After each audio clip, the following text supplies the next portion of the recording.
3월 28일 화요일 매일 성경 묵상을 시작합니다. 오늘 함께 나눌 말씀은 마태복음 24장 36절에서 51절의 말씀입니다. 마태복음 24장 36절에서 51절 말씀을 제가 봉독합니다. 그러나 그날과 그때는 아무도 모르나니 하늘의 천사들도 아들도 모르고 오직 아버지만 아시느니라. 노아의 때와 같이 인자의 임함도 그러하리라. 홍수전에 노아가 방주에 들어가던 날까지 사람들이 먹고 마시고 장가들고 시집가고 있으면서 홍수가 나서 그들을 다 멸하기까지 깨닫지 못하였으니 인자의 임함도 이와 같으리라. 그때 두 사람이 밭에 있음에 한 사람은 데려가고 한 사람은 버려둠을 당할 것이요 두 여자가 맷돌질을 하고 있음에 한 사람은 데려가고 한 사람은 버려둠을 당할 것이니라. 그러므로 깨어 있으라. 어느 날에 너희 주가 임할는지 너희가 알지 못함이니라. 너희도 아는 바니 만일 집주인이 도둑이 어느 시각에 올 줄을 알았더라면 깨어 있어 그 집을 뚫지 못하게 하였으리라. 이러므로 너희도 준비하고 있으라. 생각하지 않은 때에 인자가 오리라. 충성되고 지혜 있는 종이 되어 주인에게 그 집 사람들을 맡아 때를 따라 양식을 나눠줄 자가 누구냐? 주인이 올 때에 그 종이 이렇게 하는 것을 보면 그 종이 복이 있으리로다. 내가 진실로 너희에게 이르노니 주인이 그의 모든 소유를 그에게 맡기리라. 만일 그 악한 종이 마음에 생각하기를 주인이 더디 오리라 하여 동료들을 때리며 술 친구들과 더불어 먹고 마시게 되면 생각하지 않은 날 알지 못하는 시각에 그 종의 주인이 이르러 어미 때리고 외식하는 자가 받는 벌에 처하리니 거기서 슬피 울며 이를 갈리라. 아멘. 성경에 보면 종말에 관한 여러 가지 말씀들이 있는데요. 그 중에서도 오늘 본문에 기록된 우리 주님의 말씀이 정말로 중요한데 그 이유는 재림의 날짜와 관련된 언급이 있기 때문입니다. 36절입니다. 그날과 그때는 아무도 모르나니 하늘의 천사들도 모르고 아들도 모르고 오직 아버지만 아시느니라. 아멘. 결론적으로 말하면 재림의 날짜는 아무도 모른다는 겁니다. 천사도 모르고 심지어는 주님도 모르신다는 거예요. 이렇게 주님께서 분명히 재림 날짜는 아무도 모른다고 말씀하셨지만 또 누군가 엉뚱한 소리를 할까봐 노아의 홍수 그리고 도둑의 살해까지 덧붙이시면서까지 재림 날짜를 베일 속에 감추어 두셨습니다. 홍수의 때를 한번 생각해 보세요.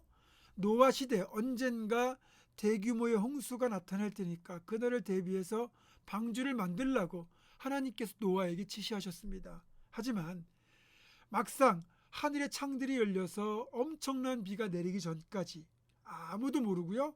노아 자신도 몰랐습니다. 그러다가 갑자기 홍수 심판이 임한 거예요. 날짜를 알았다면 노아의 가족 말고도 다른 사람들도 방주를 같이 만들거나 적어도 방주에 많은 사람이 승선했을 겁니다. 하지만 아무도 홍수를 믿지 않았고 또 재림 날짜, 그 홍수 심판 날짜도 몰랐기 때문에 결국 죽음을 당하게 된 거죠. 도둑이 집에 들 때도 마찬가지입니다. 도둑이 내가 그 집에 언제 들러서 털어가겠다고 말하고 갑니까? 전혀 알지 못하는 시간에 대비하지 못했을 때 몰래 들어서 그 집의 것들을 털어가잖아요. 주님의 말씀은 재림의 날이 그렇게 은밀하고도 갑작스럽게 임할 것임을 우리에게 알려주시는 거예요. 성경적 사실이 분명히 이런데도 불구하고 교회 역사를 보면요. 이단이나 사이비들은 꼭 예수님이 이미 재림하셨다고 하거나 정확하게 몇 년 몇 월 몇 날 몇 시에 어디로 재림할 것이라고 시간과 장소까지 구체적으로 특정합니다. 자신들이 그 사실을 안다는 거예요. 안식일 교회 같은 경우는 벌써 3번이나 이런 주장을 했었죠. 또 지금은 거의 흔적도 없이 사라졌지만 예전에 다미선교회나 다베라 선교회 같은 곳에서는 재림 날짜에 대해 성령으로부터 또는 천사로부터 계시를 받았다고 주장하면서 그 재림 날짜를 노스트라다무스라고 하는 이상한 사람이 예언했다고 하는 그 지구의 종말 날짜 1999년도에서 요한계시록에 나오는 7년 대환란을 기간을 빼고 나니까 구체적으로 그날이 1992년 9월 30일 밤 12시다 이렇게 주장하기도 했습니다. 노스트라다무스의 예언을 믿는 것도 대책 없는 짓이지만 이걸 근거로 종말의 날짜를 계산해낸다는 건 더욱 정신 나간 짓이죠.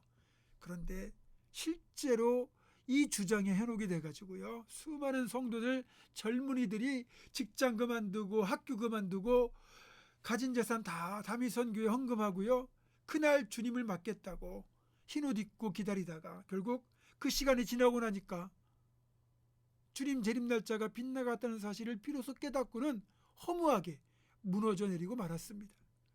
여러분, 제가 분명히 말씀드리지만 제 아무리 인격이 훌륭하고 신앙이 분명하고 영성 깊고 기도를 많이 하는 목사님이라 할지라도, 아니 장로 안수집사 권사라 할지라도요, 주님께서 재림하실 날짜를 구체적으로 말하고 다닌다? 무조건 100% 이단, 사입이라고 보시면 됩니다. 아니, 우리 주님도 모르는 날짜를 자기들이 어떻게 합니까? 자기가 주님보다 더 위대합니까? 이보다 불경스러운 일은 없죠. 교만 중에서도 최고의 교만입니다. 문제는 자기만 망하는 게 아니라 다른 사람들까지 끌어들여 함께 멸망의 구렁텅이에 빠지게 된다는 거예요. 그래서 더 큰 죄악이 되죠. 40절부터 보시면 재림은 언제 일어나느냐, 그 날짜 그 시간 우리가 알지 못하지만 분명한 건 우리가 우리의 삶을 최선을 다해 살아가는 도중에 일어난다는 겁니다. 두 사람이 밭에서 일을 하다가 한 사람은 데려감을 당하고 한 사람은 버려둠을 당합니다. 또 두 여자가 맷돌질을 하고 있다가 한 사람은 데려가고 한 사람은 버려둠을 당합니다. 이것이 무슨 뜻일까요? 주님 오실 날을 준비한다는 것이 직업도 그만두고 공부도 그만두고 기도만 하고 있으라는 뜻이 아니라는 거예요. 내게 맡겨진 세상의 일들을 다 감당하는 가운데에서도 하나님은 택한 자들은 데려가시고 택하지 않은 자들, 믿지 않는 자들은 버리신다는 것이요. 그러니까 스피노자의 말대로 내일 지구의 종말이 온다 해도 나는 한 그루의 사과나무를 심는다는 그 자세처럼 내게 주어진 삶에 최선을 다하고 살아가는 것, 이게 종말에 임하는 우리의 기본적인 자세가 되어야 한다는 뜻입니다. 다만 우리가 한 가지 힘써야 될 것이 있습니다. 그건 바로 종말의 날에 부끄러운 구원을 받지 않기 위해 늘 종말을 대비하는 자세로 신앙을 지키고 삶을 정결하게 유지해야 될 필요 있다는 거예요. 마치 달란트 비유에 나오는 종들처럼 언젠가 우리가 주님 앞에 섰을 때, 주님, 나는 주님을 위해 내게 주신 기회 속에서 이만큼은 장사하여 남겼습니다라고 자신 있게 말할 수 있어야 된다는 거죠. 그리고 주님이 우리의 신랑이 되신다면 우리가 이렇게 믿음으로 남긴 열매, 즉 하늘에서 받을 상급이 주님의 신부된 우리가 준비해야 될 영적인 혼수가 아닐까요? 아무쪼록 영적인 신부로서 이 혼수를 잘 준비하시는 우리 모두가 되기를 주님의 이름으로 축원합니다. 아멘. 기도하겠습니다.